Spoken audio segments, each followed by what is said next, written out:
Welcome to Khula, the new business empowerment show that is hopefully coming to your channel very soon. On this show, we're going to give entrepreneurs who are watching the very best in terms of advice, guests, and empowerment tools that they can scale up and become the captains of industry of tomorrow. The show will not only crisscross the different terrains of business, but it will humanize the entities and their owners. They'll be sharing with us both their highs and their incredible lows. And of course, being an entrepreneur is not easy, but that is why we hope that you will partner with us. Take a look at the interview that we did with the CEO of the Gauteng Enterprise Propeller, Leah Manenje. Leah, welcome to the show. Thanks for having me, pal. Awesome. So I think maybe just right off the bat, one of the questions that I usually have as an entrepreneur myself is, in entrepreneurship specifically, we have incentives where if a business, for example, is owned by 50%, 51% owned by a female, there's certain perks to that. Do you think those kind of systems and those things have been effective, or what are your thoughts? They have effective. I mean, the recent research that we did around who's running businesses, we've been hosting this campaign called Pitching Booster. Oh, okay. And 53% are still male dominated, but women businesses, you now see 47% of businesses being run by women, which is a big shift. At some point, I think it was a 70-30, where 70% were male-owned businesses against the 30%. And I think it's, that whole landscape is changing. What we always encourage is for women not to allow themselves to be used as just a 50-50, just so, or 51% owner, just so some guy can get that benefit. And usually the women are not even active. They're not even active. It's just a name that is passed on so that they can start qualifying for some of these incentives. But we are seeing it change. I mean, the level of confidence that we are seeing at these Pitching Booster campaigns, the level of businesses that are doing well, which are women-owned, it's amazing how it has transformed. And we continue to encourage women-owned businesses to get more support, such that there's designated and set aside that we just put for women-owned businesses as well as youth-owned businesses. So government continues to support women in business. And that's amazing. With these Pitching Boosters, do you guys offer any kind of support, maybe training these entrepreneurs, both male and female, in pitching? Is there something that you guys do prior to the pitching or post these events? Yeah, so the Pitching Booster is a 2-day campaign. Okay. So where we spend the first day just dealing with training and elevator Pitching Booster training, as well as the business model canvas, because this is where it all starts. A lot of people come with just ideas or talents, but they don't necessarily follow a structured way of putting together a business plan. So we start with those. So they get sufficient time to rehearse, to be trained, to be criticized. So day one is always interesting because people are just panicking. They're just a wreck. But on day two, this is when they do the actual pitching, where we then select the winners. So for both male and women, we do not treat women specially, special or whatever. We just treat everybody the same. And one of the issues that entrepreneurs did bring up was that they, I don't want to say complain, but one of the challenges that they said was access to information. Because just because I have a a smartphone and I'm somewhere in the rural areas and I want to get into entrepreneurship, right? I wouldn't necessarily know how to Google or search for something that I've never really heard of. How do you think maybe that could be solved? Well, maybe not entirely, but how do you think we can if it's access to information, we've got TUSO houses. I know local municipalities have what they call TUSO houses. This is where municipalities have shared spaces where you'll find either province and all sorts of home affairs and whatever available in one central space. That's what they can use to access information. But I also think that we sometimes put too much pressure on the outside. The reality is we don't have all the answers. I might be working for the enterprise propeller, we might be in government. The answers lie with the young people that requires the service, because they know what their challenges are.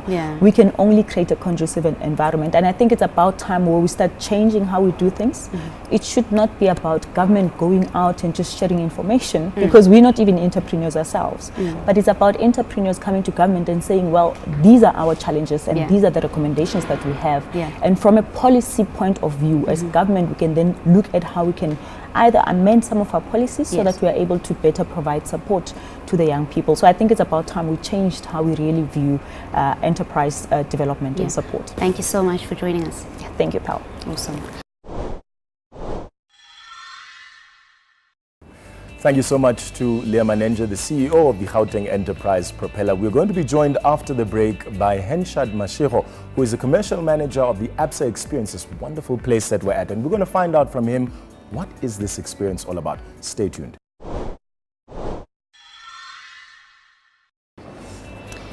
Technology, technology. Welcome back to the show. This is Khula Grow Your Business. Join my co-host Katleho Mogase as he sits down with the commercial manager of the ABSA Experience.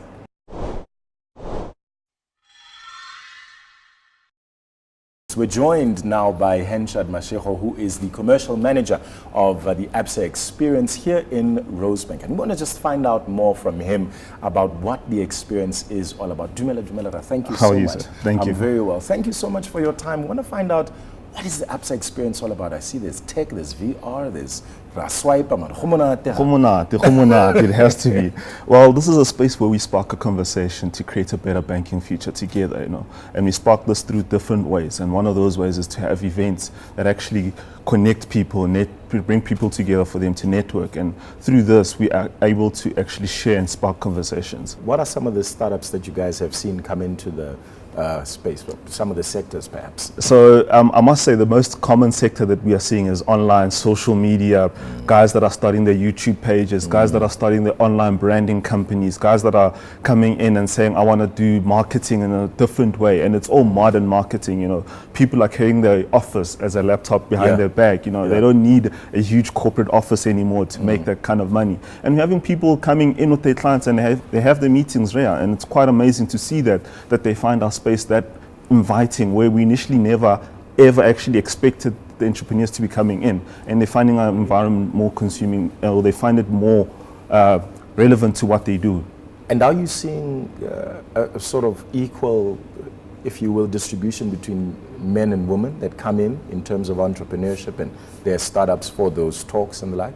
What I'm seeing is that, a lot of young guys, a lot of young ladies that come in, there isn't even the gender difference anymore.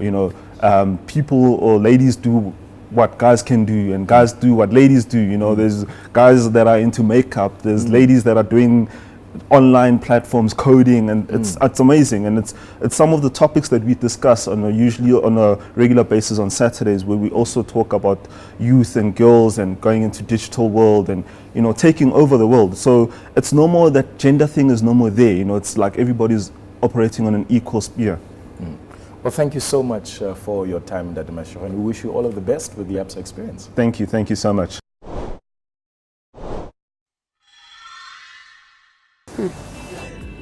In an attempt to empower entrepreneurs, those that are young, women, and based in the townships, the Gauteng Enterprise Propeller hosted the Pitching Booster program. Take a look.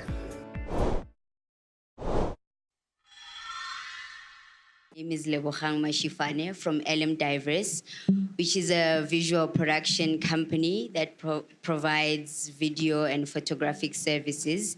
What I really need is about it's 7 million for more advanced equipment and to produce even better quality footage.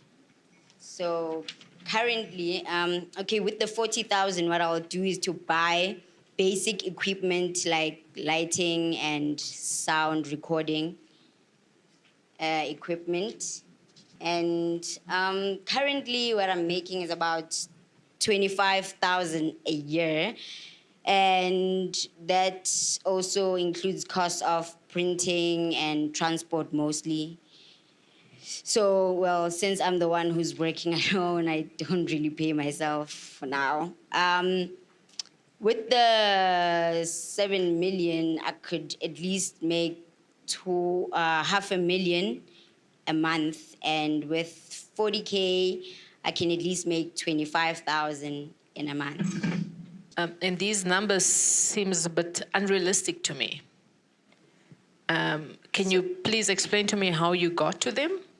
Right. So with the 40K, let me start there, is that I would buy lighting and sound recording. Then with that, I can definitely be more confident to approach businesses and say, hey, look, I see that you need this kind of service to make your business profile pictures better. So on like a website, on that page that says team or our team and stuff like that, then those images I can obviously take better pictures, maybe compared to what they currently have.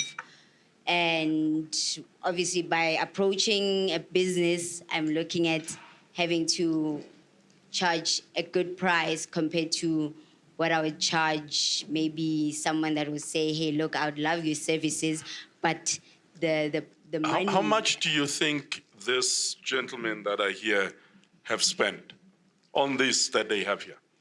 Just an idea. 100K. 100K. To charge this? No. How much do they spend to buy the cameras that they have? Oh, that could be about a camera without the tripod. That could be about 50 to 250. So if it's 50 to 250 a camera and they're only using 4 cameras, why would you want to start with 7 million? I mean, here these guys providing this service. I've been with them every week after week. They've got 4 cameras, and you're saying those 4 cameras and stands could cost $1 million. Why would you want to start at 7? Including also vision mixers and having to pay a specific team. Please set yourself an affordable start business. You're already saying to me you're never going to start this business. That's what you're saying. You're setting 7 million. Who's going to give you 7 million? Okay. To go buy cameras, these gentlemen are here. They've got 4 cameras, and you're saying they're $1 million, and they've got vision mixes and everything like that.